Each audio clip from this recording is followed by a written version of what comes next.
the nerves, everything. So, okay, welcome to our first Dharma class. So, it is really a cause for rejoicing Yeah, because of the rejoice. millions and billions of people that are in this world. Most people are indulging the five senses. They are running after good sound, good smell, good taste, good touch, you know, many things. So they are basically wherever the nose takes them, they run there. Wherever the eyes take them, they run there. Wherever the ears take them, they run there. And then, basically the touch and then the taste especially, people who are obsessed with, uh, all different kinds of things, food, etc. And then also mind, past, future, like, dislike. So basically, we are always stressed and we don't really have time to come back to ourselves. So Dharma means actually the teachings that bring you back to your true self. So you have got thousands of teachings. So according to tradition, yeah. So we have 84,000 different teachings for the different aptitudes of all living beings. So no two people can learn Dharma in the same way. It's not possible to teach you in exactly the same way as I would, share with her or my sister. There has to be a difference, right? And then, but the difference, you must help me because you have to ask questions, then you get the teachings catered to your understanding and your level, right? Of appreciation of the teachings. So these teachings are very important, and because it has the power to cut through the ignorance, meaning that we actually have no idea our minds are going in this way, that way, and whatever that we do, we grasp at the five senses outside, is going to make us suffer. So when the Buddha got enlightened under the Bodhi tree, the tree of enlightenment we call it, in present day Bodh Gaya, in the state of Bihar in India, right? So that is one of the most holiest places for Buddhists in the world. And so what is the meaning of all this, So not many people have heard of the Buddha, not many people have heard of the Dharma, and if you have heard of the name of the Buddha, the Dharma, maybe you will not know what the Sangha is. So in Buddhism, we have the three jewels. We have the Buddha, who is the teacher, the Dharma, which is the teaching, and then the Sangha, which are the guides like me. So we are Sangha. So the ones that impart the teachings, and the teachings that are being shared with you today have come through an unbroken lineage from the time of the Buddha. So it's very precious. So it's actually an oral tradition. We have books, of course. We have AI. We have so many ways to get the knowledge. But until and unless you get the transmission from a teacher who has got the transmission from a previous teacher, then the authenticity of the teachings is not that great. So, so the emphasis is that once the teacher practices and then the teacher imparts the knowledge to the student, then it has great power. The power of truth, the power of experience, the power of deep understanding, wisdom, which are not present in me. But I do my best because those who have given me the teachings have that power. So even if I don't have it, so I I pass it to those who will have it in the future. So I do my best to practice. I don't have any great qualities. In fact, my qualities are probably non-existent. But still, when somebody requests for the teachings, it is very important to impart the teachings so that this understanding of the way out of uh, suffering can it will never be lost. So please do not uh, like if I do not teach you well enough, it's not the fault of the great master. It's entirely my fault, and it's not the fault of the teaching. It's my understanding. So feel free to ask questions. So I'm just like I'm like a conduit, like some sort of like a channel to transmit it to you, right? So with this, I would like to, in traditional, Buddhist settings, we usually do chanting. So it's very important to stay with the tradition as best as we can, but then later on we can open up as the teachings progress. So if you're new to Buddhism, you've never heard, you've never come across, it doesn't matter. So all you need to do is just put your hands together and then think that you are going to listen to these teachings to gain some wisdom, some understanding about life, not only for yourself, but for all those who are related to you. And in the traditional way, we say we are taking these teachings for the benefit of all living beings. So we make our motivation so vast to reduce selfishness and to have a sense of responsibility towards others. So if we are sorted, if we are kind, if we are compassionate, and if we know how to live in accordance with the laws of the universe, then we will be a blessing for all who come in contact with us. And if we do not know how to live in the um, within the laws of the universe, then we will harm others. So it's just about understanding how to live within the laws of the universe, what the laws are. And therefore, we invoke all living beings and allow me to do the chanting. So, in traditional Buddhist settings, we take refuge in the teacher, the great teacher, the Buddha, take refuge in the Dharma, the teachings, and take refuge in the Sangha, the community of practitioners. But if you come from other spiritual traditions, you take refuge in your teachers. So basically, uh, the Dharma is open to all. You don't have to be Buddhist in order to learn the teachings. And you never need to convert because there's no such thing as conversion in Buddhism. The only conversion that we speak of is from evil to good, from unkind to kind. Yeah, so that's the only transformation. We don't talk about conversion, we talk about transformation. And this transformation is open, is to all living beings, regardless of spiritual affiliations, religious labels.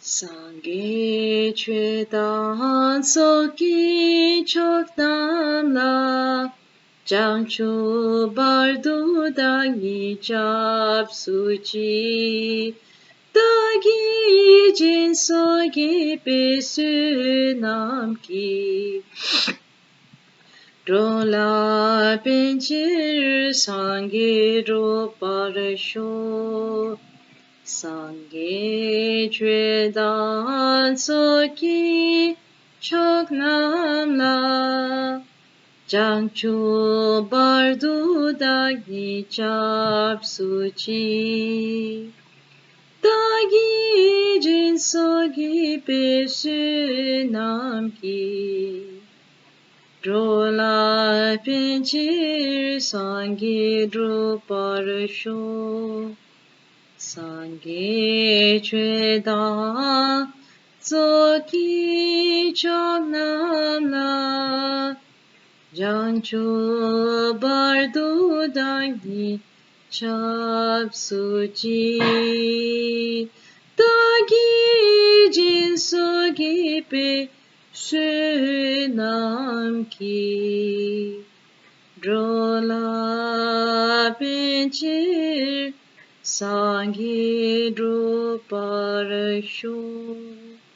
Until the heart of enlightenment is reached, until my purified and perfect state, I and all my kind mother sentient beings, as vast as the skies, go for refuge to my teachers, the gurus, go for refuge to the historical Buddha, Shakyamuni, and all Buddhas, go for refuge to the Dharma, go for refuge to the Sangha, the community of practitioners.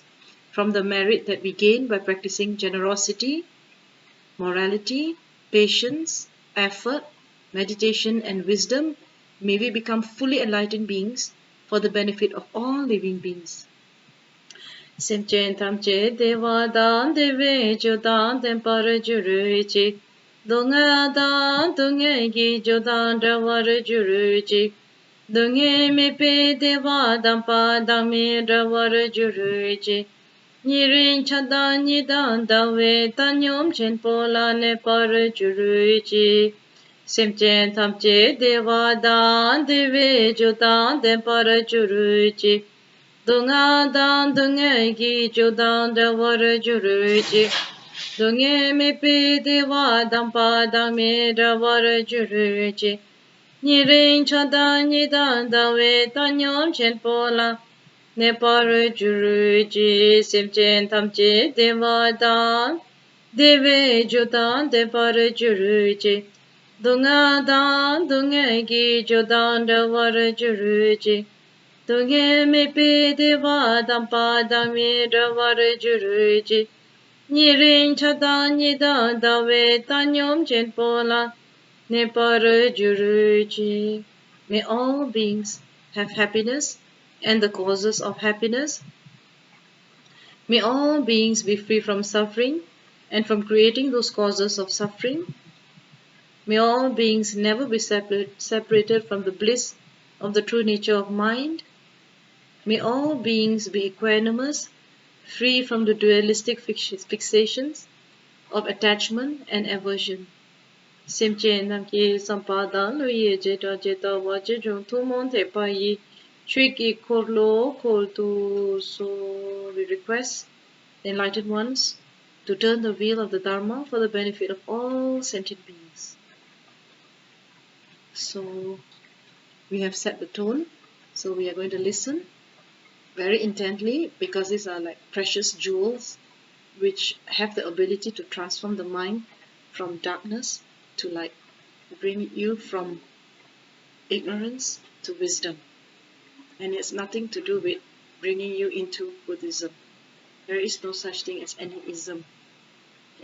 So this is very important, fundamental understanding. So today I'm going to talk to you about the very basic how Buddhism, so-called ism, started. But we have to start from the life of the founder, right? So I'm going to tell you about the life, and then after that I'm going to tell you about what he discovered in his spiritual journey. So it's very interesting, because then you can see why the teachings are so precious, right? And the teachings have the ability to transform a person from evil to good. Yeah, so there's no inherently evil person, and there's no, and all of us are inherently good. So because of that, the evil, the so-called evil, are just stains on our mind. So it's just like we use like soap to wash our bodies, and then the dirt comes out. In the same way, we use the Dharma to wash our minds, so that the stains of our defilements, which means our afflictive emotions, the anger, hatred, jealousy, anxieties, worries, etc., all this greed especially, all this disappear. And every living being has it, regardless of whether you are Buddhist, Christian, Muslim, Sikh, Hindu, whoever you are on planet Earth, whether you have a religion, you don't have religion, it's fine. The trees don't have any religion, and they are fine. They are perfectly in balance. Those who cling on to religious labels are the ones who are not balanced, because we are clinging. So you understand? So Dharma is not religion. Dharma is the law of the universe. And it is the trees who understand the laws of the universe, nature, better than anyone else, because they live in accordance with the law of the universe. And that's why they are in perfect harmony. They are not greedy. They don't get angry. You take their fruit, they don't slap you in the face. Right? Yeah? So they are fruiting for you. They don't say that I want to give fruit only to Moon, I don't want to give it to Nora. They didn't say that, I'm going to bloom the flower, it's only for me, it's not for you. And no tree blooms for itself. It's always a giver. So from here you understand that nature, the universe is a giver. And then we have to reflect. So that is how we practice according to the teachings of the Buddha. This is the Dharma. So the Dharma means understanding our place in the universe and understanding where we have gone off balance. And then the Dharma will bring us back to balance. So that we can live in harmony with everything in this world. Without fighting that your religion is better than mine. My religion is better than yours. Your God, my God, whose God, I don't know, oh my God. So it's just so many different things that is the conflict in this world is because people are not balanced. Yeah, so and then the more we cling to this religion and this in group, out group, my group, your group, my community, your community, we are breaking the unity, we are creating chaos, imbalance in nature. And what is nature? You are nature. I am nature, you are nature. So we are nature, but we forget we are nature. So that's why the Buddha came to teach us that, to come back to understanding that we are nature. So we have forgotten. So at that time, during the time of the Buddha, uh, so I'm not going to refer to any religion or anything like that. It was just at that particular time, the practices in the name of religion were oppressive. There are some very good ones, like many people used to meditate and get very high attainments, like very deep concentration, and there are also many who actually uh, basically divide and rule over people. So you had in India, 2,600 years ago, there were these the fourfold caste system. Do you know about Yeah. it? The fourfold The caste royal system. It is the Brahmin, which is the priestly class, and then you have the Kshatriyas, which are the warrior class, the kings. You have the Vaishya, which are the merchants, the farmers. Then you have got the Shudra, which are the lowest one, who actually do all the menial work. So it was something like slave. they're not exactly slaves. They're free, but they have to do the work according to their birth. Oh, So if you're born into a Shudra family, you have got to do only the work that is according to your caste, right? You are free. But of course, some people, I may not be free also. They are also slaves, but generally, slavery is not a prerequisite, for that. So that is the time where, only people who were born into Brahmin family could read Sanskrit texts. And all these texts, Sanskrit, and all, so you understand the Shastras, the Vedas, right? And then the Puranas, yeah, and then the Smritis, and all these things, you have to know Sanskrit. And then, the lower castes don't even get a chance to learn how to read and write, much less learn Sanskrit. So, and women also, the position of women 2,600 years ago was uh, very low. So women were confined to the household. Women had to, listen to the uh, father when they are young, and then listen to their husbands when they are, they get a little bit older, and then after that they listen to their sons. So according to the code of Manu Smriti, we call it uh, in Sanskrit. So Manu Smriti says that a woman from the womb to the tomb must always be uh, taken care of by male figures, men, right? So lest she causes mischief. So which means that she has to be controlled by men from the day she's born, in fact the days that she's conceived, until the day she dies, right? And in those days, even and women used to get an early death.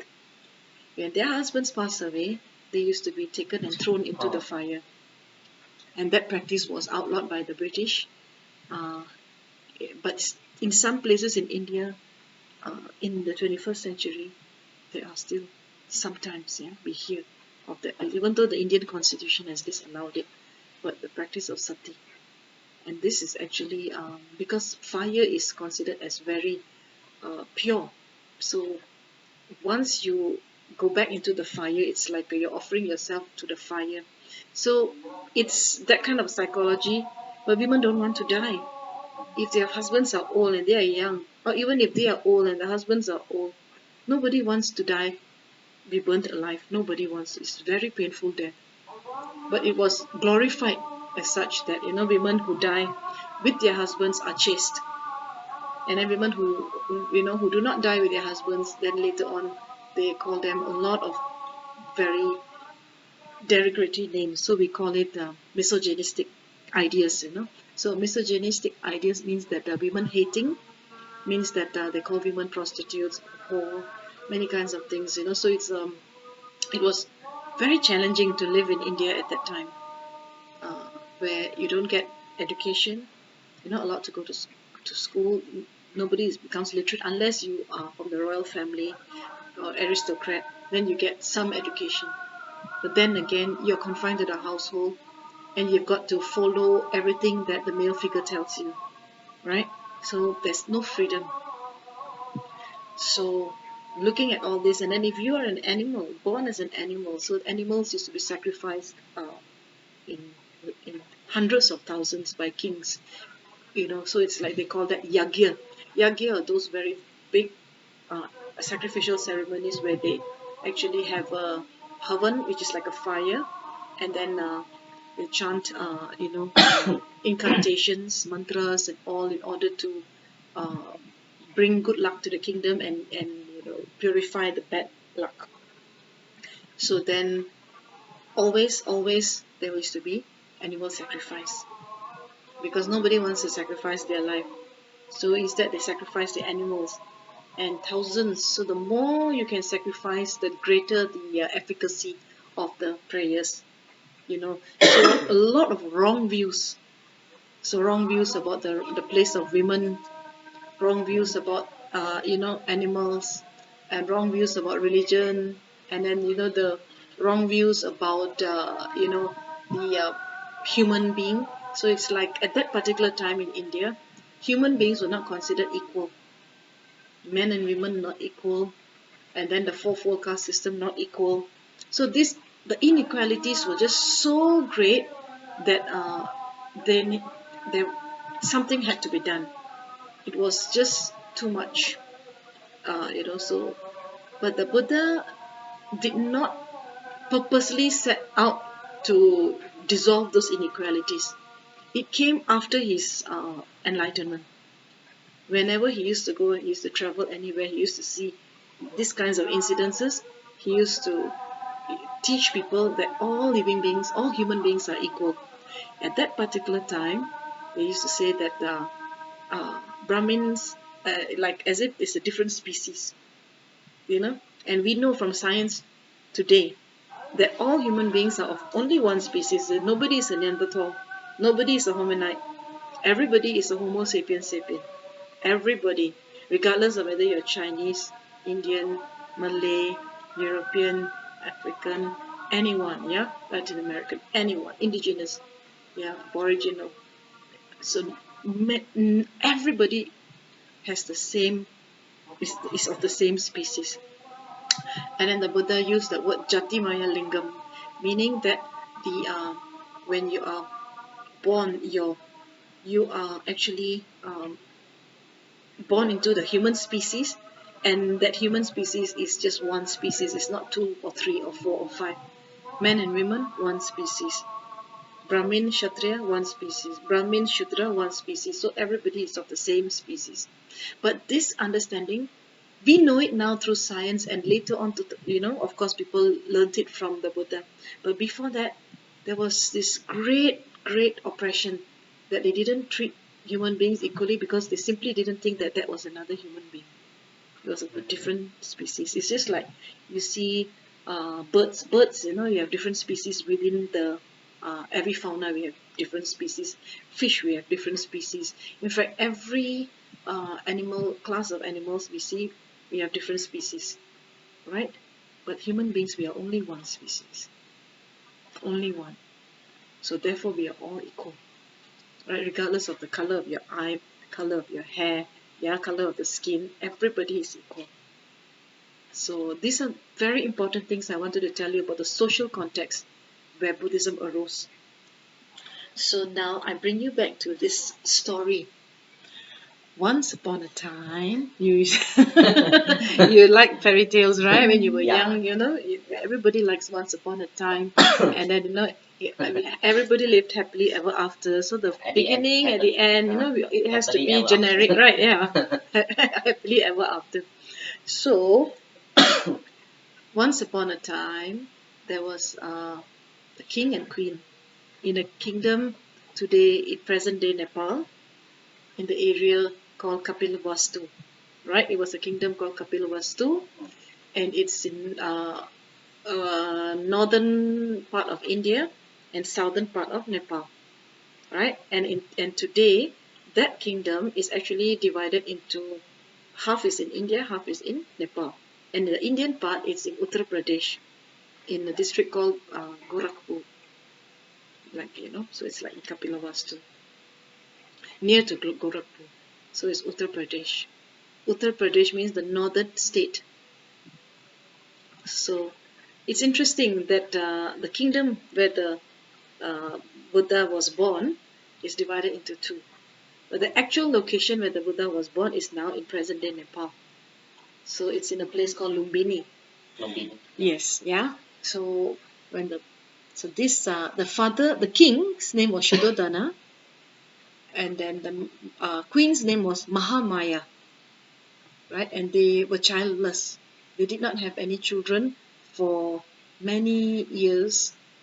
And of course, they didn't just want any child, they wanted a boy child. As you know, in Asian custom, especially Indian customs, until today, boys are considered more auspicious, more economically viable, uh, more everything, yeah. Same like the Yeah. Chinese. So it's actually and especially if you're a royal family, then of course you need to have a crown prince in the future, somebody, an heir to the throne, where that person will become king. So you see, the idea of women becoming queens and running the kingdom was quite far-fetched at that time, right?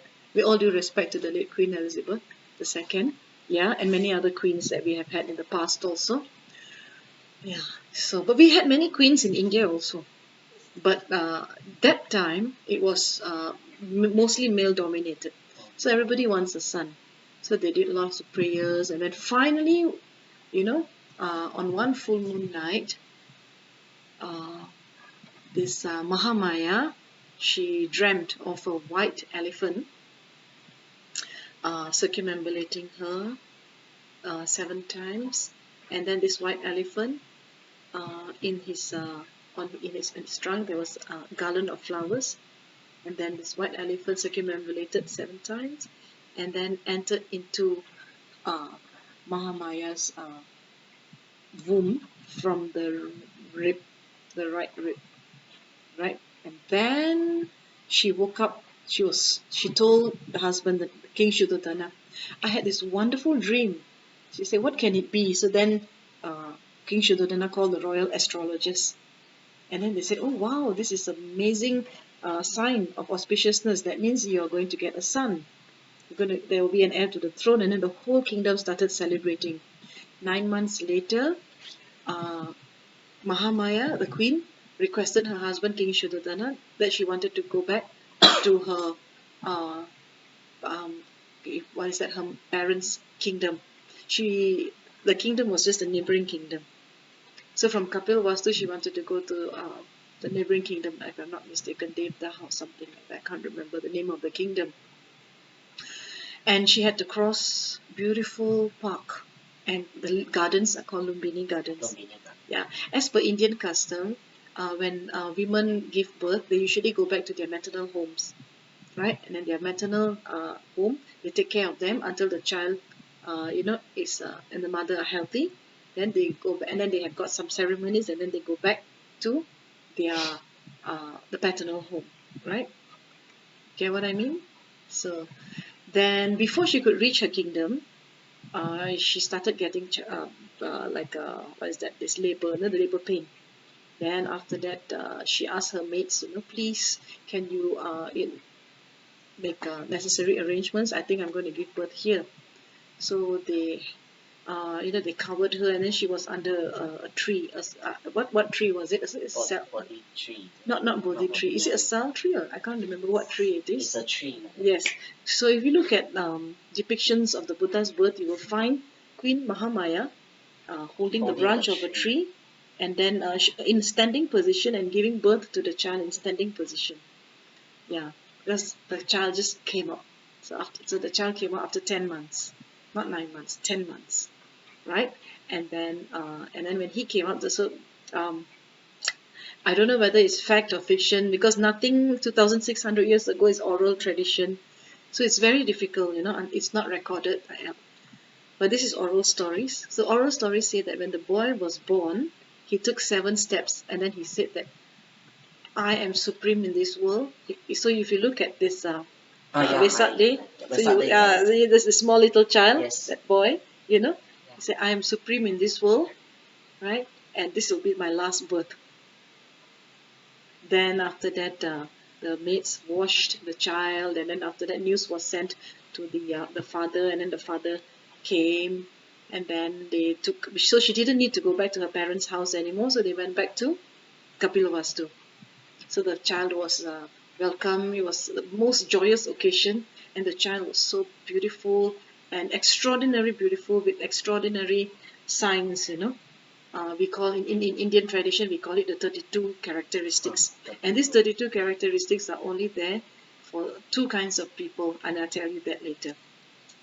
So these 32 characteristics, when the child arrived in his hometown Kapilavastu, and so all the sages and the kings, astrologers, the Brahmins all came, and then to bless the boy, to see the boy, and then it's customary to ask for the child's future, and also the child will be named. So on the 5th day, the child received a name. So his name was called Siddhartha. Siddhartha means wish fulfilled. So that means the parents wish for a son for many years fulfilled. So he was called Siddhartha. And then the king asked, okay, what is my son's future destiny? Please tell.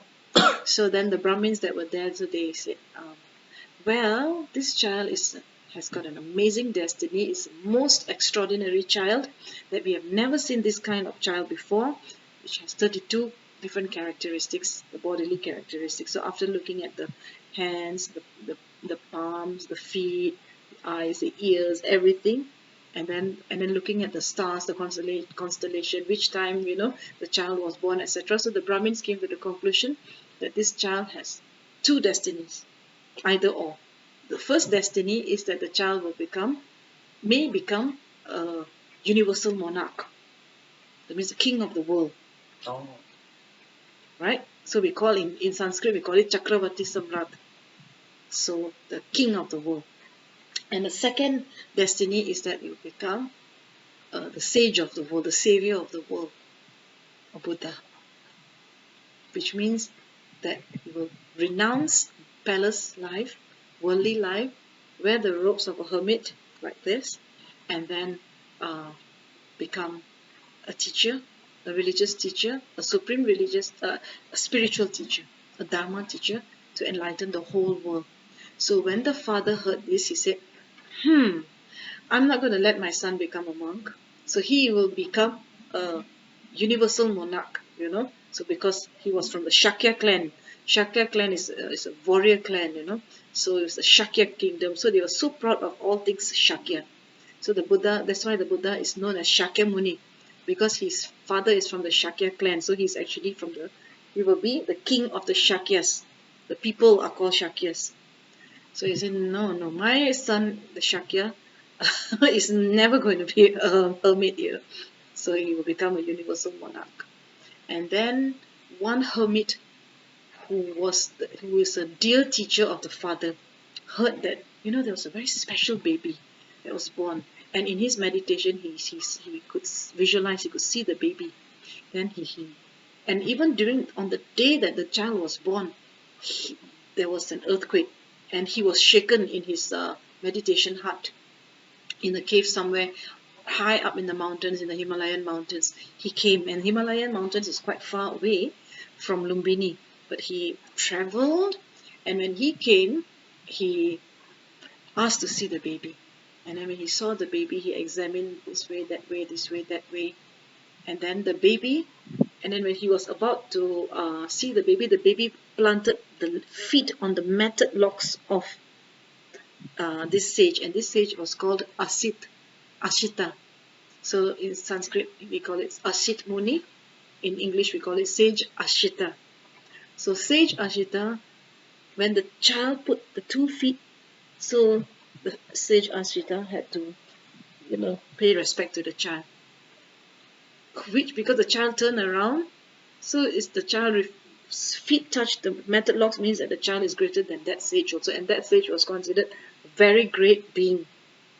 And this child put the feet on top of the sage's head, means that the child is even a greater being.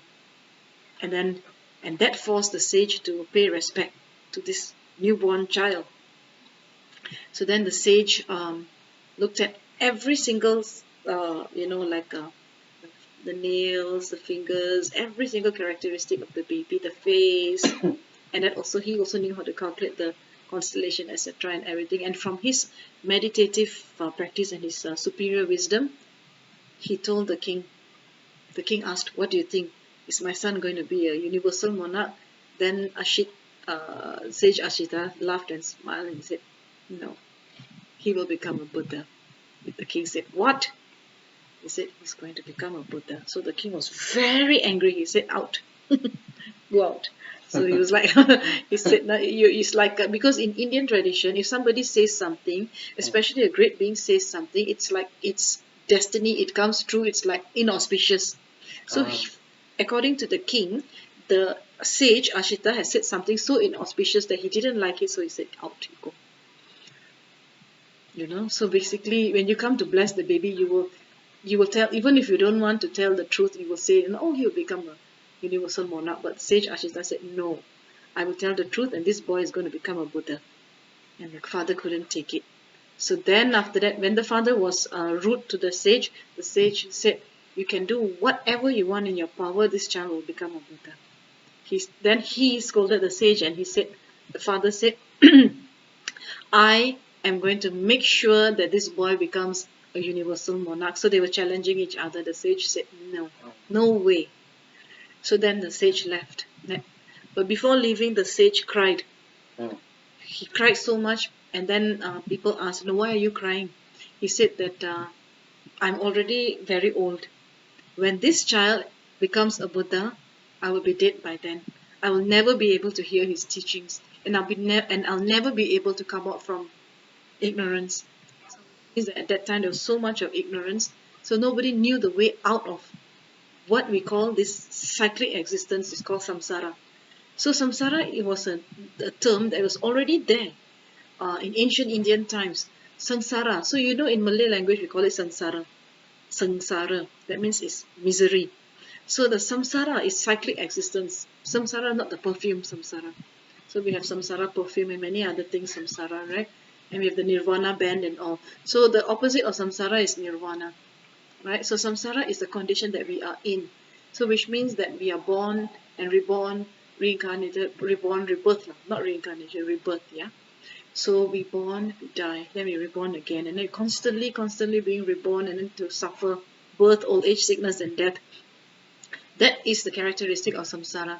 And Sage Asita said that, this child will bring people out of samsara. So samsara is not something that you need to be stuck in. You can come out of it. It's a delusion. So once you wake up from the sleep of ignorance, you can come out from that delusion. And Sage Asita said, "I don't know how to come out from, but this child will enlighten the world. He will give the key to unlocking samsara and coming out of death, birth, old age, sickness, and death, to the state of deathlessness." So he cried and he said, "Blessed is this child, and blessed are those who will be able to receive teachings in the future, like you." Right? So then the king started his project. So he said that this child will never see old age, sickness, and death. So all the palace people who are old, he threw them out of the palace. So the people in the palace were always young cooks, young maids, young ministers. Everybody is more or less young or middle aged, not old and decrepit. So old and decrepit people were all sent to a new. So the king created a new town, and that new town, so old people were taken away from their houses and chucked into the new town. Sick people also were taken away from their houses and chucked into the new town. So the new town was a dumping ground for people who are old, sickly, and about to die. Everybody goes to the new town. So we call it Naya Nagar, new town in Hindi. So it was, people started cursing. They said that the arrival of this boy was supposed to be auspicious. It turned out to be so inauspicious. So people were cursing the royal family and all. Then people's curses also, and they said that this boy, we pray that he will become a Buddha because of the amount of injustice that was meted out to us, just because you want to shield this boy from the reality of the world. How are you going to shield this boy from from old age, sickness, and death? So it was a fake, fake universe. So this child Siddhartha grew up in a fake world. So he had 4 palaces, summer, one for every season: winter, spring, autumn, summer and autumn. And then in all those 4 palaces, also you'll never find anybody old, sick, and you'll never find any death.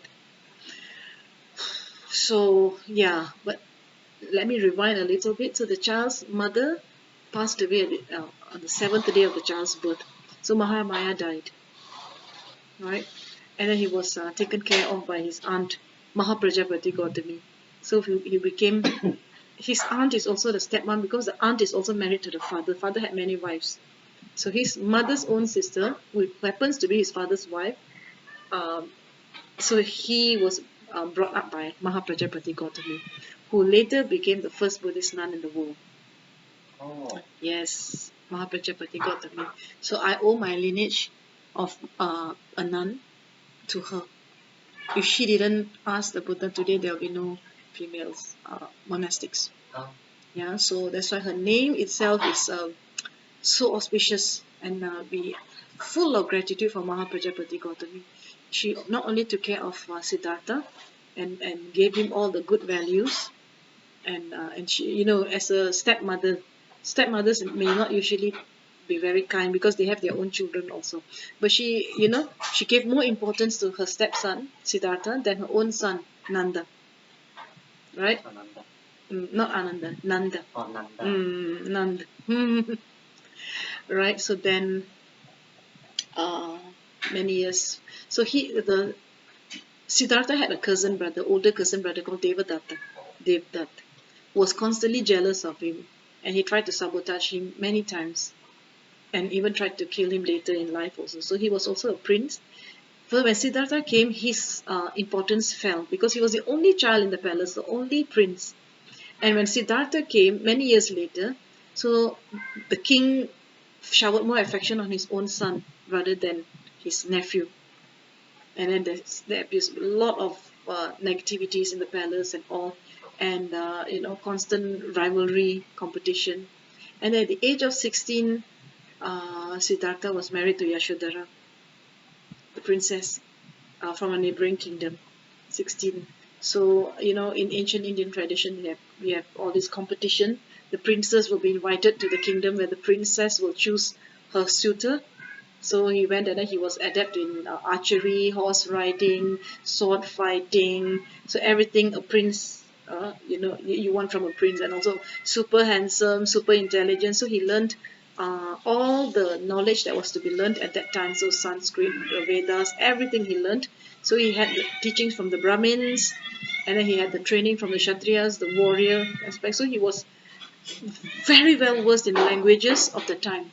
So it's like he had mastered everything, and he mastered it fairly quickly because he had superior intellect, because he was a Buddha to be, right? So and then when he was young also, there were many instances where his specialty, his amazing intellect and amazing wisdom manifested in many ways. As a child, he was always a contemplative. He liked to sit down in meditation under the rose apple tree. One fine day, when he was sitting down in meditation under the rose apple tree, his mates noticed that the shadow of the tree remained the same, even though the entire day had passed. So the shadow will change, isn't it? Sometimes it will be on the left, sometimes it will be in the center, sometimes it will be on the right, but this one it remain over the child. So that shows the child's spiritual attainments. And then also when he was a child, he contemplated that he saw that there was this um, he could already see death in animals. So he could see that there was this frog that was actually taken away by a bird, an eagle, and then so it's like he could see the cycle of life, this food chain, and that itself already started to disturb his mind. But he was too small, so he didn't bother. And then there was one incident where his supreme loving kindness and compassion manifested even at a very small age. One fine day, his cousin Devadatta and he were playing. They were playmates, yeah. And then Devadatta, he shot a swan in the air, and the swan fell down. And Siddhartha was very upset. He said, "Why? The swan is flying in the air. Why do you need to harm living beings?" So the child cried, and then the child hugged the swan. The child took care of the swan, and kept the swan in his chamber. And every day he put medicine on the swan's wings, and then until the swan became better. And then the swan was he was about to release the swan when Devadatta came and complained. He said that, give the bird to me. He said, "No, I won't." He said, "Give it to me." He said, "I'm not going to give it to you." He said, "Okay, fine. I'm going to go to the king and I'm going to complain that you took my swan.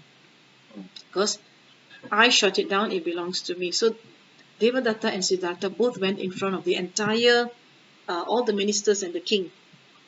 And the swan also they brought. And then Wow. the king asked, "What is the problem?" Then Devadatta said, "I shot the bird, so the bird should be mine." And then Siddhartha said, "I saved the bird, so the bird should be mine." So then later on, the ministers all agreed that the one who saves has right over the bird. So which means that the one who takes life doesn't have right over anyone, but the one who saves lives has a higher and a greater right to the bird. So the bird was given to Siddhartha. So that's how Siddhartha saved the bird. So at a young age, he was extremely compassionate and very smart, very intelligent. So he could, so many decisions he used to make as a child. But I'm going to fast forward this. But they were very wise decisions. And after his marriage, he lived as a normal prince, So he enjoyed his marriage for 13 years.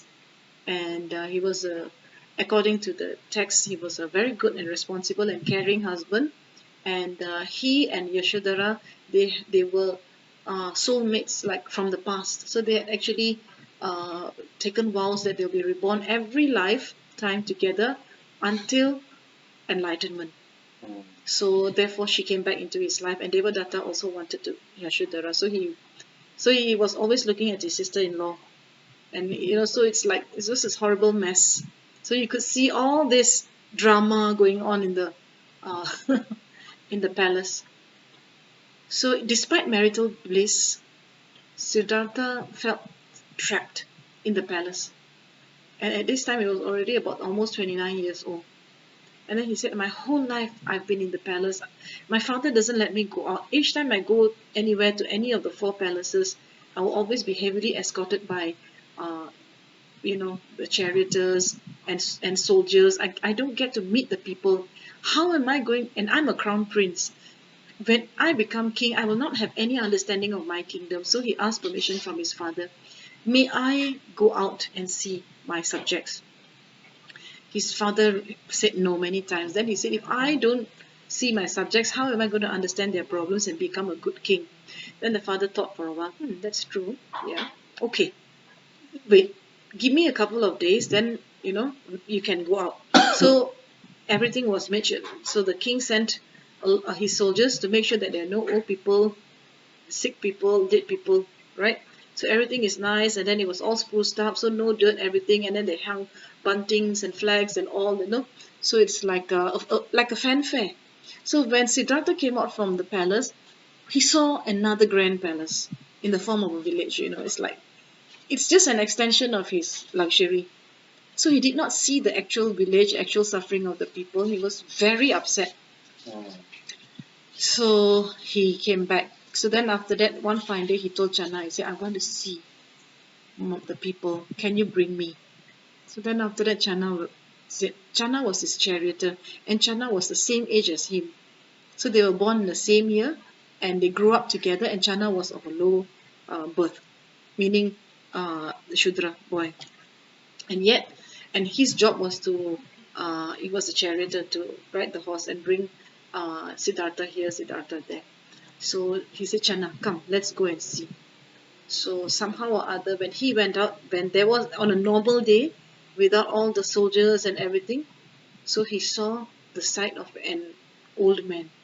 Then when he saw, hang on, hang on, hang on, he said, stop, stop, stop, stop. So the charioteer asked, Channa asked, why? What is it? Why do you ask me to stop? Then he said, what's that?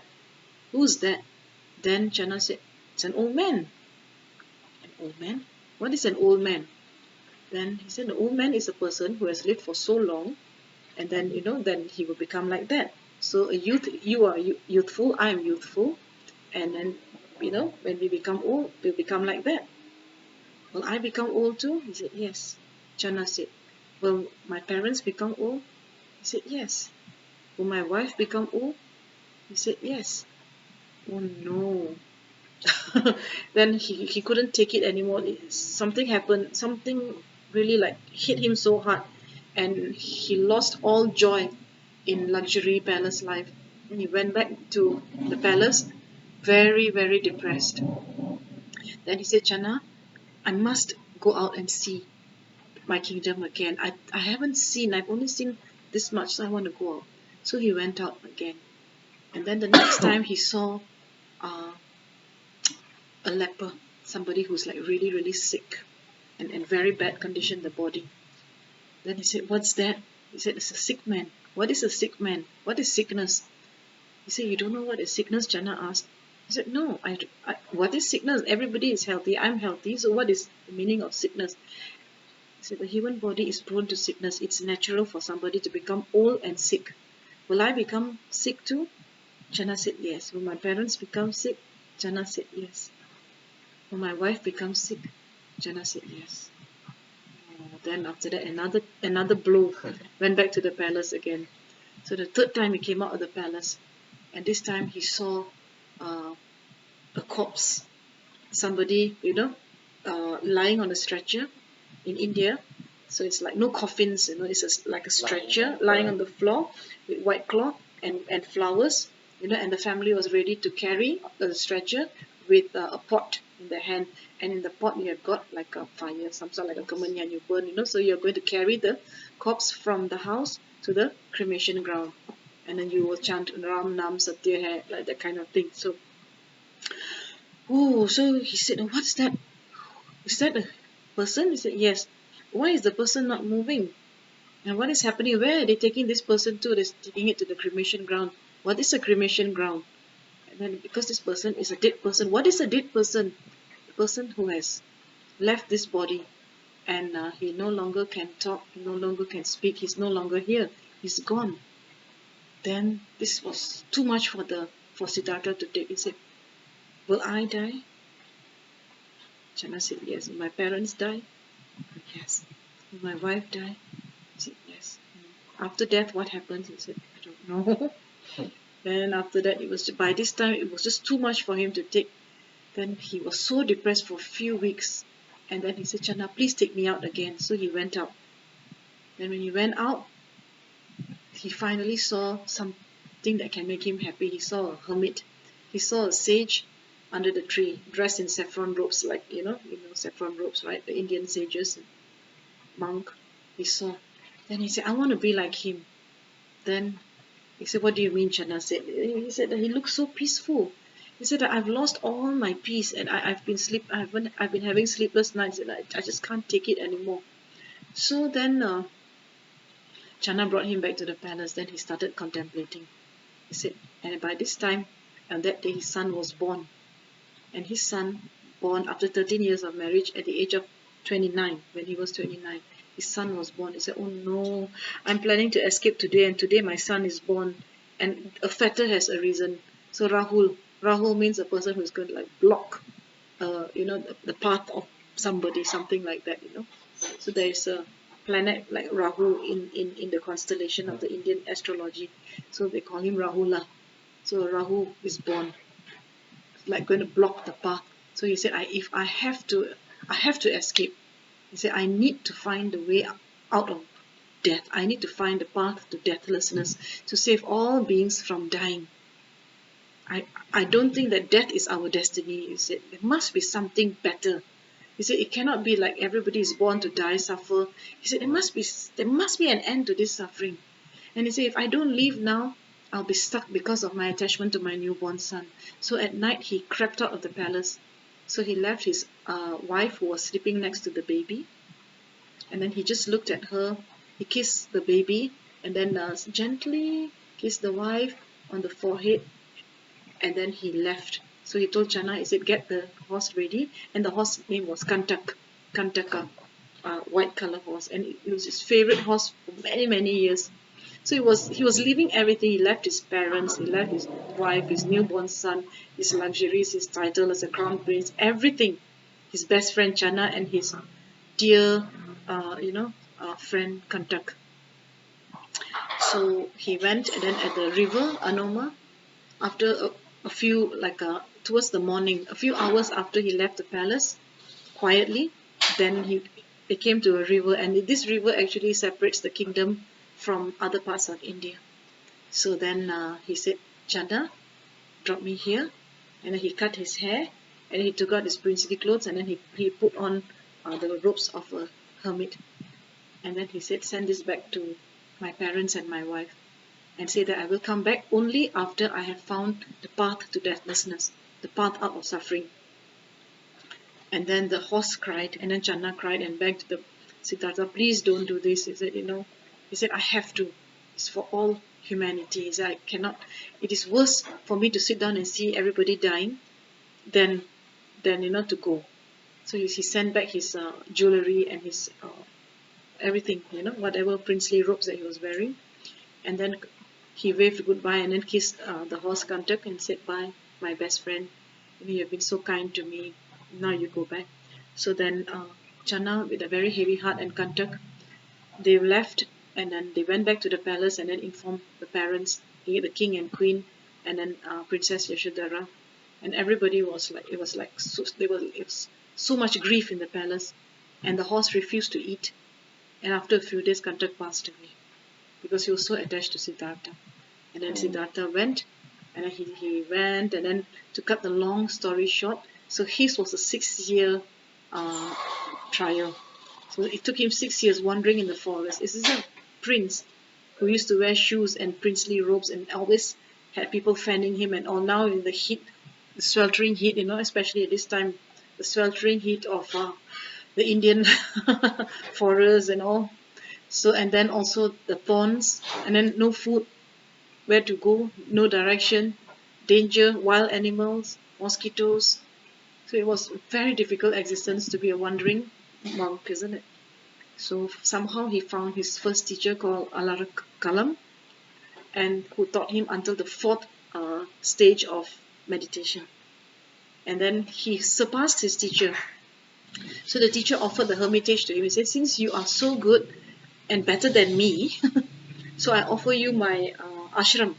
Then Siddhartha said that if I stay here, then I'll become complacent. I've only reached until a very high stage of mental peace, but I still haven't found a way out of suffering. So please let me go, master. And can you tell me which master can guide me, towards deathlessness? He said, I know another master who has got higher realizations than me. You can go to him. His name is Udraka Ramaputra. So he went to Udraka Ramaputra, and Udraka Ramaputra taught him the Arupa Jhanas. So Alara Kalama taught the Rupa Jhana. That means it is the worldly concentration is like rupa. So in the desire realm, and then uh, form, in the form realm and the formless realm. So the concentration in the form realm was taught by Alarang Karama. So the concentration from the fifth to the eighth level of the formless realm, which means that the mind becomes so soft. And those who die with that state of mind, when they are reborn, according to the Buddha, they will be reborn in a formless realm. We call it arupa. Rupa, and when you have the prefix a, means exact opposite. So rupa means you have body, rupa, and your arupa means no body. So he reached until that stage, and then he asked his teacher, "So now, what do I learn?" And the teacher said, "That's it." Well, he said, "Am I don't think that this is like the complete knowledge." Then the teacher said, "I'm sorry, this is all I can teach you. I don't know anything more than this. But if you find next time, let me know." So this extraordinary Siddhartha, the hermit. So now by now he's called ascetic Siddhartha. So he came out. He came out of the ashram again very sad. So he has reached very high stages of mental absorption, concentration, but he still couldn't find a way out of deathlessness. So then he talked to many people. He met many wandering ascetics. So he met some Jain monks who told him, he asked, how do we get enlightened? So they said that our teacher, Mahavira, Jain is also another religion in the world, and its origin is also in India. Is it red? White color, White color. white color, Oh. and also they have shaved. So so in India, Jainism is the first religion which admitted women as nuns. They also have an order of monks and nuns, so Jainism. And Mahavira was the one who actually started this. But they also have got many others. In fact, Mahavira became enlightened and concretized it, but they also have many other, they call it, what is that? What Tirthankaras or something like that. I can't remember. They are uh, founders, so they are enlightened beings. So he was inspired. He said, "Oh, okay. If Mahavira attained enlightenment through austerities, that means self-mortification, torturing the body. So it's like going into deep, icy cold water and staying there for hours, or hanging from the upside down from a tree, and then stop eating." So it said that eating is desire.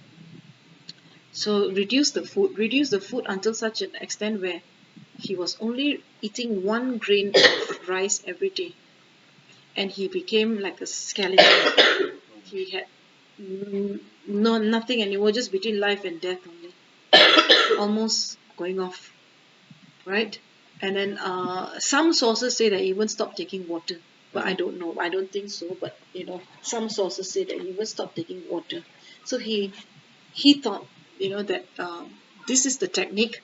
If I get rid of all my desires, including the necessity, human necessity, the food, so I will find the way to deathlessness. He didn't. He almost died. So one fine morning, he was very weak. One lady called Sujata, and this is now very close to Bodh Gaya, where the tree of enlightenment is, from Lumbini. So travel. So Bodh Gaya is in Bihar state, right? So he traveled a few hundred kilometers already in the 6 years, right? So he reached the banks of the Niranjara river in a village called Uruvela. So Uruvela, and there was this one aristocratic lady called Sujata, and she is the daughter of Senani. Senani is the chief of the village, the head of the village, and the village name was Senani Gram. So today is not very far from the Bodhi tree. There's a Sujata place also. So she offered milk rice to the Buddha, to Siddhartha. She said that if you have no strength, how on earth are you going to, search for the truth? He said that first get your act together, put in some nourishment. So a woman's wisdom at the point in time when he almost died. So he said, "Oh yeah, I think I should eat. I shouldn't torture my body." So when he started eating, he felt better, and then he started contemplating, where did I go wrong? Where did I go wrong? So he had 5 ascetic friends who were basically following him, and they said that because sage Asita in the past had prophesied, so this Siddhartha became very famous, and many people wanted to follow him. So when they heard that he had become a hermit, a monk, so they started following him. They said that he will become our teacher. So they followed him, and then when they started seeing him leaving the path of self-mortification, meaning that the austerities to completely no eating, no drinking, and all torturing the body, so they thought that was a good thing. And then when they saw him accepting an offering from a village lady, an aristocratic lady, and it's called milk rice kheer in Hindi language, then they say that, oh, I think this guy Siddhartha has basically deviated. He has abandoned his quest for the truth. He has been smitten by this lady, and we should no longer follow him, because I think that he's abandoned the path. Mm. So he started attached to worldly things. So they left him in anger. He tried to explain, but they didn't want to listen. So because that is probably best, because maybe a lot of people near him were blocking his path to enlightenment. So when he was left alone, then he walked to the tree of enlightenment, and then he sat down, and then he remembered the time when he was young, he sat under the rose apple tree. And when he sat under the rose apple tree and observed his breathing in, breathing out, breathing in, breathing out, mindfulness of breathing in and breathing out is called anapanasati. Ana means going in, pana means out. Sati means mindfulness. So anapanasati, mindfulness of breathing in and breathing out, is a very basic technique even a child can do. And that's what you learned this morning. And that's what you've been learning, right? So it's just basic breathing in and breathing out. So a child could do, and then the child entered very high, very deep states of meditation. He said, perhaps I should abandon all these very difficult concepts. I should come to, I should come back to basics. So he sat down and then started breathing in and out, breathing in and out. He observed his mind. He observed phenomena. So if you don't observe phenomena, you cannot get enlightened. So he observed phenomena. So he understood, okay, the answer lies in nature. It didn't lie in, the answer is not in stopping eating. Even the plants have to eat. If the plants don't have water, they die. If plants don't have, nourishment, Mm. they die. No, what they call that, what is that, fertilizer, they don't thrive. No sun, they die, right? So he understood. He was like, oh, okay, that's nice. So he went and sat under this beautiful banyan tree, we call it, pipal tree. And today it is called the Bodhi tree. Bodhi tree, Bodhi means wisdom. So the tree of wisdom. So Buddha is not a name of a person, it's actually a title of a person. Buddha means enlightenment, wisdom. So in that sense, the enlightened wisdom, Buddha. So Buddha is not like karma or moon. It's not like that, or Nora or Raj. It's actually somebody who has attained, who has completely purified ignorance and attained the highest state of a human being, a perfect mind. And a human mind can be perfected up to that extent only if we care to look at nature, understand nature. So we have this TV, phone, even sometimes books also. We read those books. We cling to the book. And I say that only this book can help me. And every answer is in this book. And this is my holy book. And don't touch it. If you touch this holy book, I'm going to have to do something to you. Because this is my book. So you cling to this book. Right? And then this book, which is supposed to impart wisdom, is become a cause for clash and conflict. Because the person who is reading it has no wisdom, did not take the wisdom from the book. So the book itself is not the wisdom, it's not the path, the book is the roadmap. It's the roadmap pointing to your own. So basically, spirituality is not about texts, right? It's about going into your mind, going inside here. So the enlightenment is not out there. It's not in the sky, it's not in the heaven. Yeah, it's not in some deity. It's inside you. So that's why the Buddha, in Buddhist sayings, we say that enlightenment is between two breaths. So the enlightenment is nearer than, like it's like your nose, right? It's on your face, right? So basically, it is like the enlightenment is nearer than actually your nose. It's like that. So it's just within us. It's so close, and yet we seek peace outside. So if we seek peace outside, then we have missed the point. So the Buddha sat under the Siddhartha at that time. It was Siddhartha sat under the Bodhi tree, the banyan tree, the people tree, and then he contemplated. So he observed phenomena, and then he realized things that are coming in his mind: anger, hatred, all this. He observed jealousy, greed, and then he learned how to let go. So the moment he learned how to let go, wisdom arose. And because of very high concentration, when you have such deep concentration, your mind becomes razor sharp, like an electron microscope that you can see through nature. You can see the deep interconnectivity, the web of life, all these deep connections. A mind that is fully concentrated. That's why we say we have to learn anapanasati. We have to learn how to keep our minds calm, concentrated, because when the mind is calm, concentrated, there is a clarity that is razor sharp, like a laser beam. And that razor sharp clarity, when you observe nature, the nature speaks to you. It's telling you stories. It's talking to you about impermanence. It's talking to you about the change. It's talking to you about I am interdependent. I am not here independent. I depend on the sun. I depend on the water. And then Siddhartha said, "Oh, okay. If you are dependent on the sun, the water, the soil, so am I. So I don't have a separate existence." And voila, that's the key. I don't have a separate existence. All the while, because I thought I had a separate existence, so that's why I can die. If I was never born, so I can never die. Just like the tree looks like it's dying, but it does not. It's never born and it's never dying because it is just changing. So it manifests in different ways, but there's no death.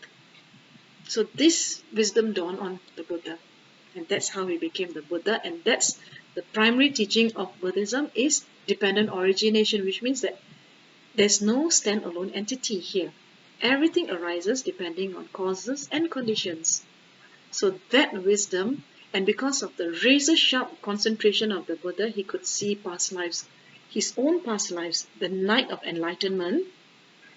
There are 3 watches of them. So he could see the first watch. He could see his rebirth, where he was born in the past, countless from beginningless time. And he said, he said millions. He said incalculable. He said, I have been reborn and reborn so many times, and it's horrible. It's just so much of suffering. He said, and then because his mind was so razor sharp in terms of his concentration, and he had penetrated deeply into the truth of the universe, he could see even your rebirth, my rebirth, every other living being he could see. He could see their past lives. That's the first watch of the night. The second watch of the night, karma. So he said that why are beings born and why do beings die? So he saw that there is this universal law called karma. So the law of karma, just like there is a law of gravity, law of thermodynamics, right? Newton's law of motion, law of attraction, law of the seed. If there is, basically if we plant a seed, the seed will grow, unless you don't have the right causes and conditions. But as long as it's a good seed, a seed will grow. So you cannot plant a stone and then expect something to sprout from a stone. So the law of the seed says that if this is a seed, you're given the right conditions, it will sprout. So that is the law of the seed. So we have got the law of karma. It is also a universal law. And this law of karma states that what you sow is what you reap. So which means that if you sow negative seeds, black seeds, you reap results. If you sow good seeds, positive, you reap white results. So you cannot you cannot transfer your karma to me. I cannot transfer my karma to you. Some people will say that it's because of my father's bad karma, so I'm suffering. There some connection depending on your there is a karmic connection between you and your father or mother or whatever it is, but your karma is your karma. Mm. Nobody can transfer their karma to you, and the karma never dies. And karma is there. Karma means the law of cause and effect. So that is the law of karma. Mind it. So cause and effect. So without a cause, there will be no effect. So that is another way Buddha got enlightened. Siddhartha got enlightened. Oh, he said, if this, without this, there will be no this. So if you don't want this, then don't do this. So you have to nip the cause in the bud. Yeah, so that thing, that root is called ignorance. So he penetrated into the ignorance which is in the human mind. And this ignorance is the one that causes us to like this, dislike that, greedy, anger, all these things. And that's why we do negative things. So then he said, reverse, reverse, reverse, come back, come back, come back. And if you can stop it from the nip it in the bud. But if you can't do that, there are many ways for you to train to stop it somewhere within the link. And that link is called the 12 links of dependent origination. So that is another insight knowledge that came. And that came during the third watch of the night. First watch that means the first few hours of the night is past life recollection. Second is beings born. So karma, the law of karma came very, very clearly, and how beings are born according to their karma. And the Buddha, when he became enlightened, he could see everybody's karma, how, and also the past and the future, what happened to you in the past, why you're like this, and what will happen to you because of what you're doing now. So what will happen to you in the future? The Buddha could see everything. So in a way, we say that the Buddha was omniscient. Right? So whether it's true or not, I don't know.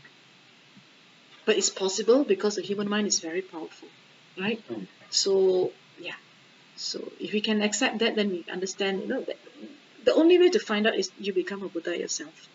And the Buddha said that don't pray to me. I'm not the savior. The Buddha said, I cannot transfer my realizations to you. And neither can I pour ablution water on you to purify your sins. I'm merely showing you the path and you have to practice and come out of it. So he did not make any false promises. You believe in me and you will be, he said, I can't. I went through this way, the hard way, to generate that understanding and knowledge, to show you the path.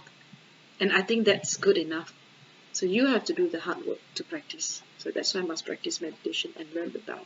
So at dawn, just at the the stroke of dawn, the Siddhartha transformed into Buddha. So which means that he's no longer an ordinary being anymore. He became an enlightened being. An enlightened being, that means there is 0% negative emotion, 0% ignorance. If there is no ignorance, there will be no greed. If there is no greed, there will be no hatred. So the Buddha is somebody who has completely purified the mental afflictions and the inherent sense of I. That means he understood that we are here getting angry and all very selfish is because we're inherent I. So the tree doesn't say I. If the tree says I, give back my fruit, I don't want. So do you see, nothing in nature has an inherent sense of I except us. And that is the root cause of the problem. So now, when the Buddha became enlightened, so what happened is that he paid respect to the tree. After 7 days, he just stared at the tree in gratitude. Yeah? Just such an amazing thing. And he spent 49 days around the complex, around the Bodhi tree. So doing many things, right? So just enjoying the bliss of enlightenment. And then he said that when he was meditating, he said, I don't think I can share this with anyone. He said, the knowledge that I've gained is just far too profound. I don't think anyone can understand this. Perhaps my quest for enlightenment ends with me. He had that thought because he said that this is so profound, it's next to impossible that somebody can understand it.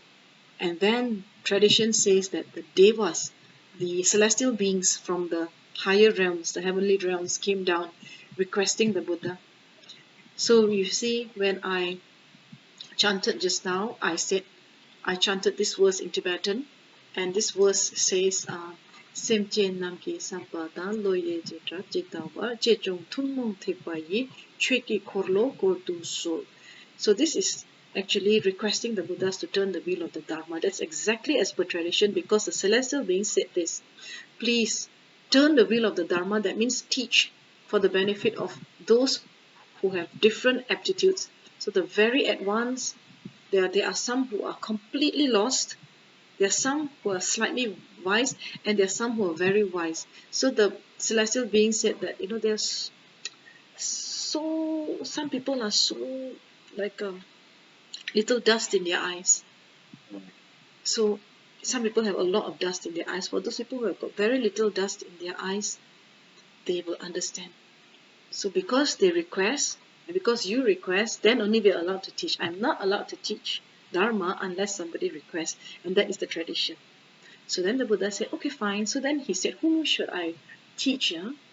So he went into meditation, and then he realized that, oh my goodness, he was thinking of repaying the kindness of his teachers, and then his teachers had passed away. Alara Kalama and also Udraka Ramaputra. So he said, oh. Then he thought, maybe my 5 friends, I should see them. Sure enough, they are there. So then the Buddha walked from Bodh Gaya to Varanasi, which is about more than 100 kilometers. Took him 3 months to walk. Walk. Everything was walk. Walk. Yeah, Wow. everything walking. Barefoot some more. Barefoot walking. Yes. Oh. Yeah, so walked all the way. So the entire 6 years was all walking. And then the Buddha taught for 45 years. So the Buddha Siddhartha became enlightened at the age of 35.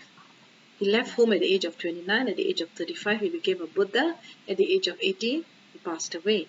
So 45 years in the Gangetic plain of North India, Siddhartha Gautama Buddha walked for the benefit of all sentient beings, often with blood coming out from his feet because so many thorns, often without food, often without much uh, medicine, without rest, no comfort whatsoever. And he went teaching. So he found his friends in a place called Sarnath, the deer park in Rishipatana. In Pali we call it Isipatana. And today it's very close. It's right next to the holy city of Varanasi, next to the river Ganges. Varanasi, I'm sure you know where it is, right? It's where they burn the bodies. So it's a very beautiful full tradition. Very, very old. This city is like thousands of years old, at least 5,000 years old. Varanasi is a very ancient city, at least, yeah. And Gaya also is very, very old city. So this is India, yeah. So India, the land of enlightenment.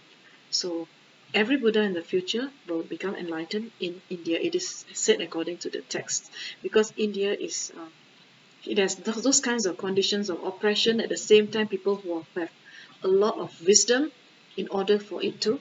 So when there's so much of oppression, then wisdom can arise. When there's no suffering, wisdom cannot arise.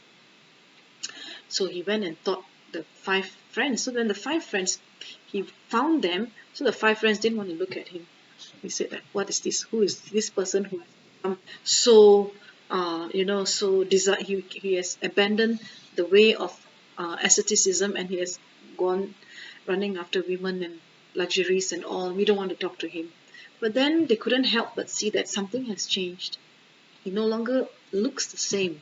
That he has got some sort of a very beautiful aura, a glow on his face. And everything about Siddhartha had changed because he had become the Buddha.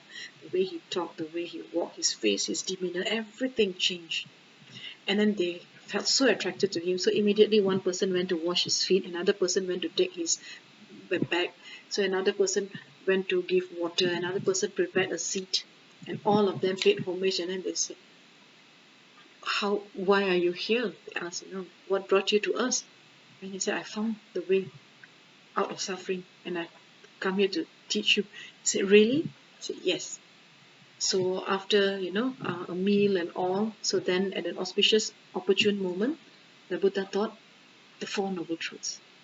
It is the first sermon. The first sermon is called the Dharma Chakra Pravatana Sutra.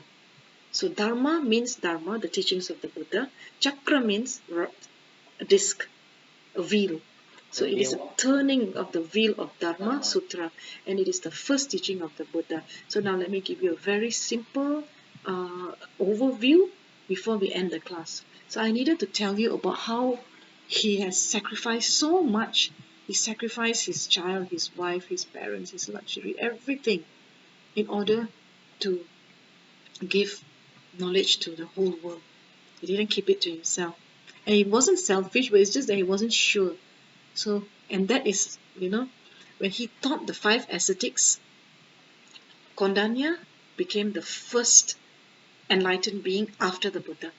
And that is, an enlightened being means Arhat. So, to become a fully enlightened being is very difficult. So, in the Pali tradition, in Buddhist tradition, we say that when you listen to the teachings, you practice hard enough, you eradicate the three poisons of ignorance, attachment, and hatred. These are the three mental poisons, the main ones. You become Arhat. So Kondanya became the first Arhat, and the five ascetics became the first five monks. So they became the first Sangha in Buddhism. 2,600 years ago, the lineage continues until today.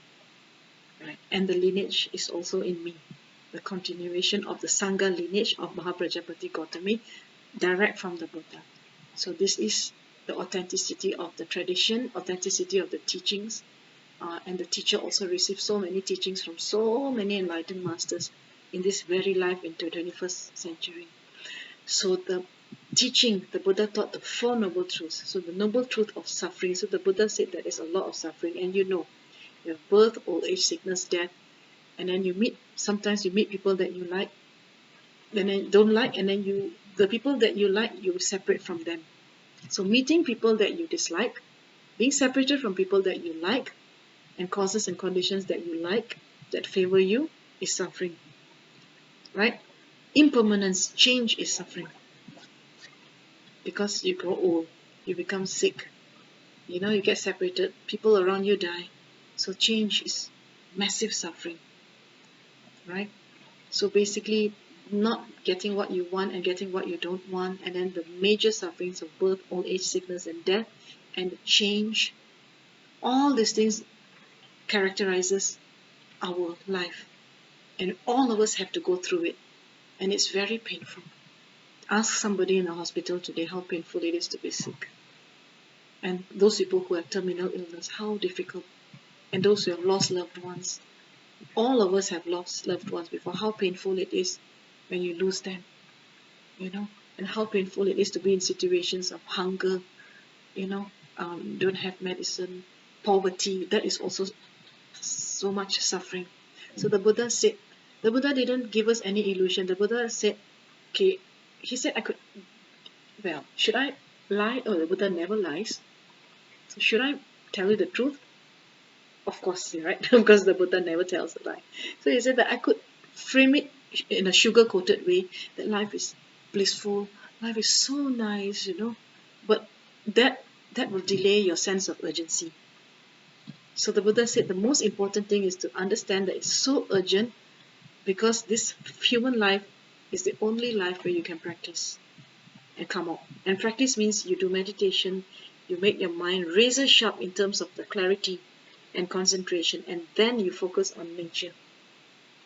You look at impermanence, you look at interdependence, and then the wisdom will arise. Then you completely eradicate ignorance. So the Four Noble Truths, the first Noble Truth is suffering. He said that I can tell you the world is wonderful, but what is the point? You only have such a short human life, so better I tell you the truth so that you can practice quickly and come out quickly. Second Noble Truth is the cause. So what is the root cause of our suffering? So the Buddha said it's the desire. We want this, we want that. And the desire is rooted in ignorance. So because if there is no sense of self, there will be no one to want, desire. So the Buddha said that we are ignorant. We think that there is an inherent self, and when this self manifests, there is an I, there will be a you. And when there's an I, there will be mine. Me, myself, mine.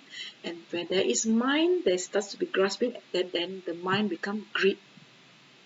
And then when the mind, people take away those things from you, or you don't get those things, then you have hatred. So basically, we are very primitive. We have this ignorance, which is already there, and this ignorance will tell you, manifest. You are Nora. You are karma. You are here. But the Buddha said, no. We arise depending on causes and conditions. Hello, there's nobody at home. Basically, everything arises from causes and conditions. There is not a single thing that you can pinpoint in my body and in my so-called existence, and there is the word karma written on it, or moon, Nora or Raj. There is no. Raj is made of non-Raj elements. Karma is made of non-karma elements. I am empty of inherent existence, my own self, but I'm full of the universe. So the moment I have this self, I forget that I'm part of the universe. And there is a sense of separation. And this separation comes about because of ignorance. So we separate, so we think that we are separate from nature, and that's where we start to be greedy. And when we are greedy, we start to have hatred, and then after that, all the other things will come.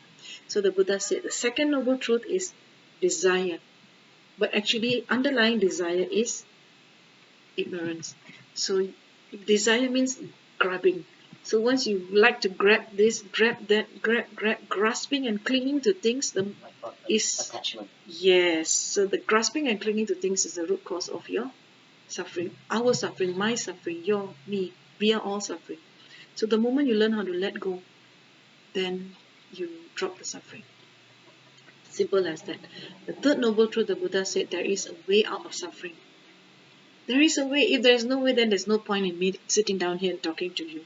So you might as well just, sit down and wait for doomsday. But the Buddha said there is a way. It's all doom and gloom at the beginning. The first noble truth is very gloomy. The second noble truth is very, by that time you're depressed already, right? Oh no, do I even have hope? Then the third noble truth is the noble truth of hope. It says that yes, you have hope. You can come out of this. So it's the noble truth of the cessation of suffering. And then the fourth noble truth is that this is the path. So it's called the Noble Eightfold Path.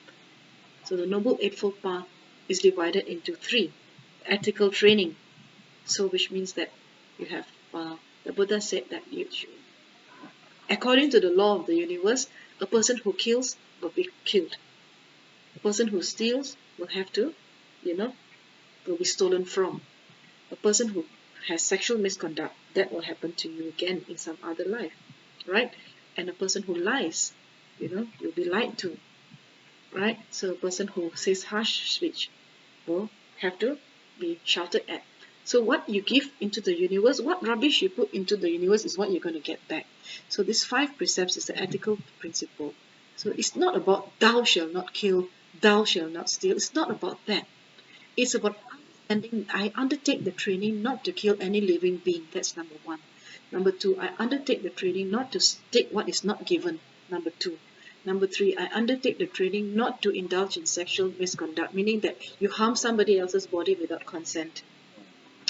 Or you are with a partner who is not supposed to be your partner because you already are married to someone, committed to someone. So which means that you create suffering for yourself, your other partner, children, etc. And then the 4th, I undertake the training not to lie. And number 5, I undertake the training not to indulge in intoxicants, harmful substances like drugs, smoking, alcohol, etc. And of course Facebook, too much. So indulge, the here is about indulging, but alcohol is no, basically things that can destroy your body and cloud your mind. So everything has to be very in moderate. But the alcohol, no alcohol, no cigarette, no drugs. These are like completely lethal for the body. So that's the ethical framework. And then the second is you must meditate. So the second is meditation, concentration. That is the path. And the third path is observing nature. That is the path to wisdom. So the Noble Eightfold Path is about ethical discipline. Discipline. You don't have discipline, you can't come out. So if you're lazy, of course, nothing will ever happen, right? You got to do something, then only it will happen. So ethical training is coming up from laziness and stop harming living beings. Because the idea is like this: if you harm others, you get harmed. Why would you want to do that to yourself? If you love yourself, don't harm others.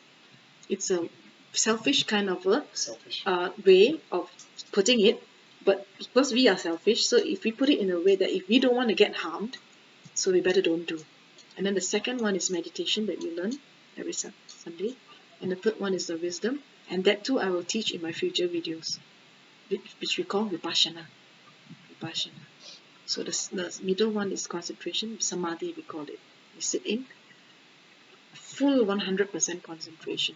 So to summarize, to tell you, so it's actually right speech, right action with your body, your hands, don't steal, don't kill, right livelihood. So the Buddha advised us not to, indulge in buying and selling of human beings, buying and selling of animals, right? Because it causes a lot of suffering. And then, trafficking. yes, human trafficking, modern day slavery, right? Yeah.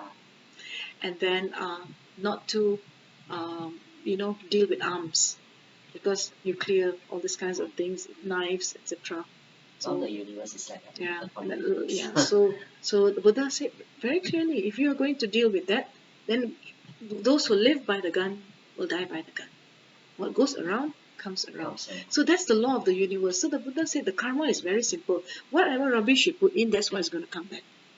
So it's not about preaching from on a high pedestal. It's about telling you that if you don't live according to the law of nature, then unfortunately it will be repackaged in a way that comes back and hits us hard in the face. That's all. That's karma. So it's very simple.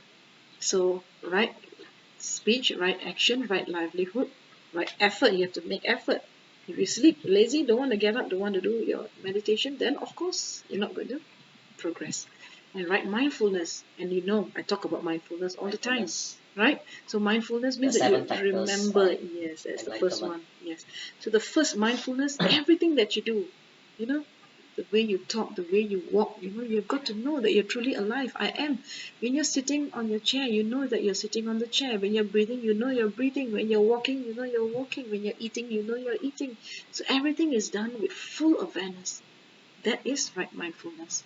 And then right concentration, right understanding, and right view. So all these things will be part of your syllabus in the Dharma class in the future. Right? So to summarize the entire first teaching of the Buddha, very simple. We call it the middle way. So the middle way teaching is so famous. So Buddhism is famous because of its middle way approach. So which means that not clinging to extremes, like meaning that there is don't indulge in the desires, the five senses, and don't deny yourself food and sustenance. Be in the middle. Don't be so extreme. So nowadays, yes, balance. So the nature is not extreme. So observe nature. If you need to eat, eat. You need to drink, drink. You need to rest, rest. It's not a prison. So you don't torture your body. So you don't overindulge, and at the same time you don't torture. So you stay in the middle, right? So it's not about right and wrong. It's about looking at things in a balanced perspective. Yeah. So there is no white or black. Yeah, tall and short. So it's like everything you look at it in the middle. No absolutes. Because when you talk about absolutes, then you become very rigid. So you become flexible. So walk the middle path. Don't like too much, don't dislike. No attachment, no aversion. Somewhere in the middle. So that is the middle way. Right? So then this very important things are just now I say there is no self that is at home. Hello. But the Buddha said that too is extreme. So to deny that there is a self is foolishness. But to say there is a self is also foolishness. So there is no concrete self, and yet there is no self. There is a self, but the self arises depending on causes and conditions. So not to be fooled by people saying everything is empty, there is no existence. No, that too is false.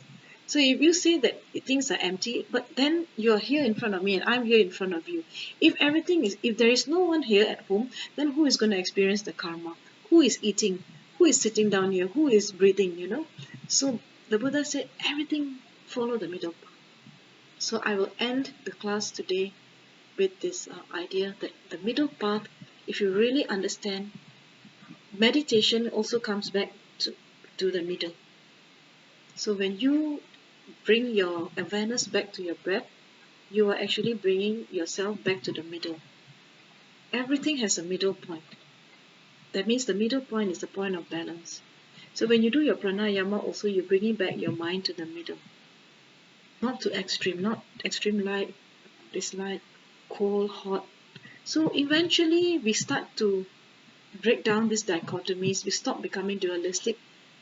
And the dualism is like friend, enemy, like, dislike, praise, blame, pleasure, pain.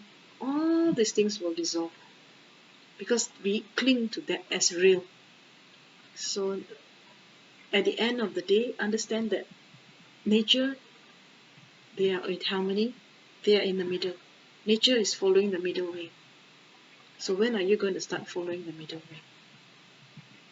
So only by following the middle way can we actually come out from this immense suffering that we call samsara.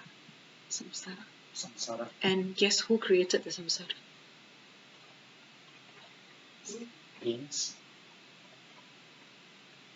us. Through our minds.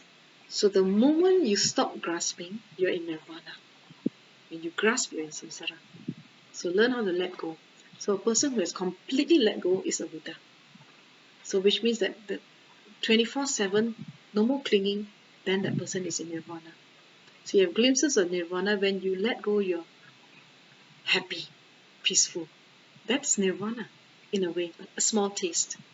But if you're constantly grasping, grabbing, clinging, so rigid, then you're creating a lot of suffering. So suffering and nirvana are two sides of the same coin.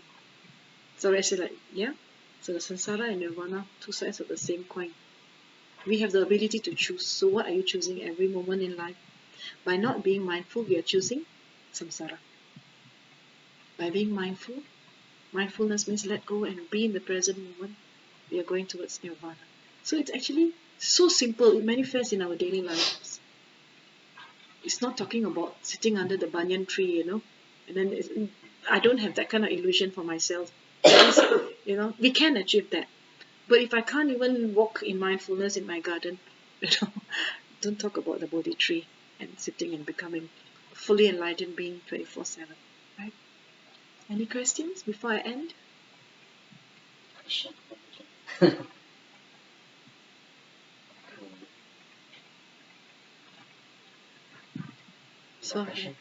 So I've talked to you about the life of the Buddha because in order for you to understand how precious the teachings are and what these teachings have the potential to do, and the teachings do not belong to any religion. It's a science of mind, it's understanding phenomena. The sad thing is that we learn biology, physics, chemistry, and all this every religion can learn, right? But these are what? Understanding external phenomena, right? But once it comes to understanding internal phenomena, then everybody's like, oh, no, my religion does it better. No, my religion does it better. So it's like, why is it that the realm of internal phenomena has so much conflict? And we all can study science, physics, etc., all this. But the moment when it comes to studying the mind, suddenly religion appears, and then it's like, so take the religious hat, put it aside, right? Religion has its place and it's beautiful. All religions in this world are very beautiful, but it's not helpful if we bring that baggage in the meditation. Just release. So meditation is about letting go. So at that particular time, we say that there's no meditator. If there's no meditator, So there can be no religion. And the ones who are in the balance are those who don't have religion. Flowers. You ask tomorrow morning, you go and ask the flower and say, what religion are you? I'm pretty sure the flower will be laughing. Ha ha! You still don't get it, do you? Ha ha! You know, something like that. So the flower will say, understand. observe me through the lens of mindfulness. Observe me, and you will understand. So that is the teaching of the Buddha. Universal teaching for all living beings to come out from the sleep of ignorance. Because of ignorance, hatred, and Mm. greed. Yeah. That's why actually the main is these three things. Yes. These three things that make us into we have the attachment on things that So go back. we desire of. Yeah. That's why So actually you want enlightenment to is grab. very nearby. Like what you say is just right in front of your nose. Mm. But just only these three factors that block us. Yeah. So don't search for enlightenment in books. The books are only a roadmap. Don't search for enlightenment in temples, in statues, in rites and rituals. They can provide comfort to a very great extent. It's beautiful. Don't search for enlightenment in human beings. Search for enlightenment in yourself. In ourselves. And that's why the Buddha said anybody can become a Buddha. In fact, the Buddha said you already are Buddhas, but you just don't know it. Because we are all stained by ignorance. So the moment we start purifying the ignorance, then we start understanding why we are here and how to come out from all our stress. And our mental health will increase, our peace will increase, our confusion will decrease. At the end of the day, it wasn't our peace, it wasn't our confusion, there was nothing ours. Because we grab it and make it ours.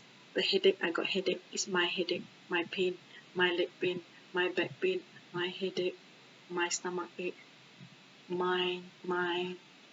So we just put it aside and I just say that pain has arisen, headache has arisen, problems have arisen. It's not my problem, it's just a problem that has come.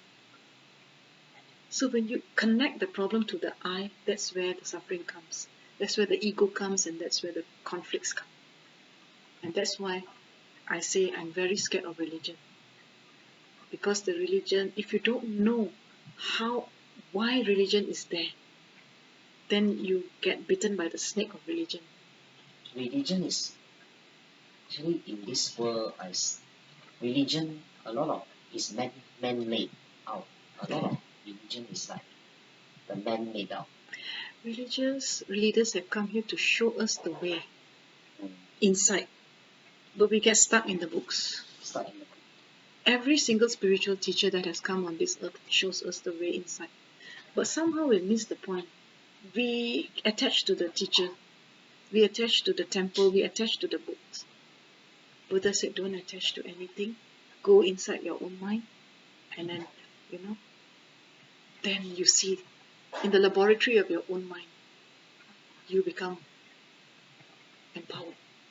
So with this, I end today's class with gratitude to those who are listening, and also gratitude to all my teachers, those who have passed on and those who are still here. I wish them all long life, good health, and also gratitude for the opportunity that is given for me to be able to learn with you. Whenever I share the Dharma, I am learning and sharpening my own mind. So if there is no you, there is no me. We are interdependent, interconnected. And with this we can have peace. Because I am you, and you are me. And the day you understand that, there will be no separation. Only love and compassion and peace.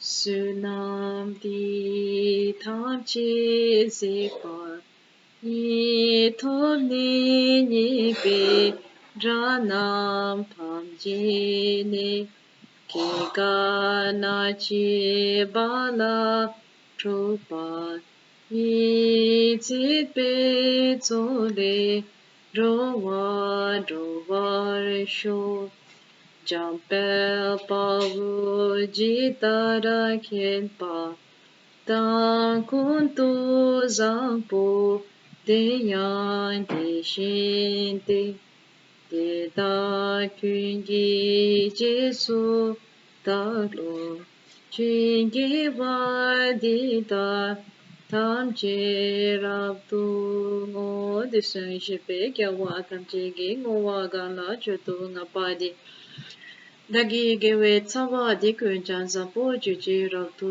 ngo wa re gi ge wa kun tu yan da la ma dan ra me che ke pa la lu ju ji sa dan lam ji yun den ram zo ni tu je chang gi go pan yu to sho sang ge ku so nye pe jin lab da Chunyi minjur dempe jin la dange de minje dempe jin la ki ji tarang wa mon la rupa re sho pa den sa ve la ma ru po je dagi chi wo pe me de shu la ka dren chin po go ne je son te ku son to ge ngo ro sa du sa pa den la me nam para tar pa la ke che sam ya lo ta mi ki shi Chisele para tove mege ke la meje la se la jo para sho la ma ku kamza la solvade chotu ku tseri la sovade Prinde da shinge la sovade la ma da dava me para jinge lo chasa wada Chichin shapada anje su yiran kushin sovaye ke wa chunze da ge che sa pa tam che zo pe jan chu ji ngo Janju simjo rinpoche ma ke pa nam ke jurji ke pa nyam pa me pa yang Gune gundu pe wari shutu nye ta wa rinpoche ma ke pa nam ke jurji ke pa nyam pa me pa yang Gune gundu pe wari shuri nye ta wa rinpoche ma ke pa nam ke jurji ke pa nyam pa me pa yang Gune gundu pe wari shu chupa tsime rinpoche ma ke pa nam ke jurji Ke pa nyam pa me pa yang gone gondo pe war shu. We dedicate this marriage to all beings that they may be able to purify ignorance, attachment, and hatred and be completely free from the vicious cycle of samsara, which is characterized by birth, old age, sickness, and death. May we be able to put in effort to practice and have a sense of urgency and practice and let go of grasping to this non-existent I. And may we be able to one day completely purify this false sense of separation with all living beings. May we understand emptiness, oneness, and may kindness and compassion develop in our hearts to the maximum level, and may we be a blessing to all those around us. May all beings be happy. May all beings be happy. May all beings be happy. Sabbe Sattva Bhavantu Sukhitat. Thank you. Thank you so much.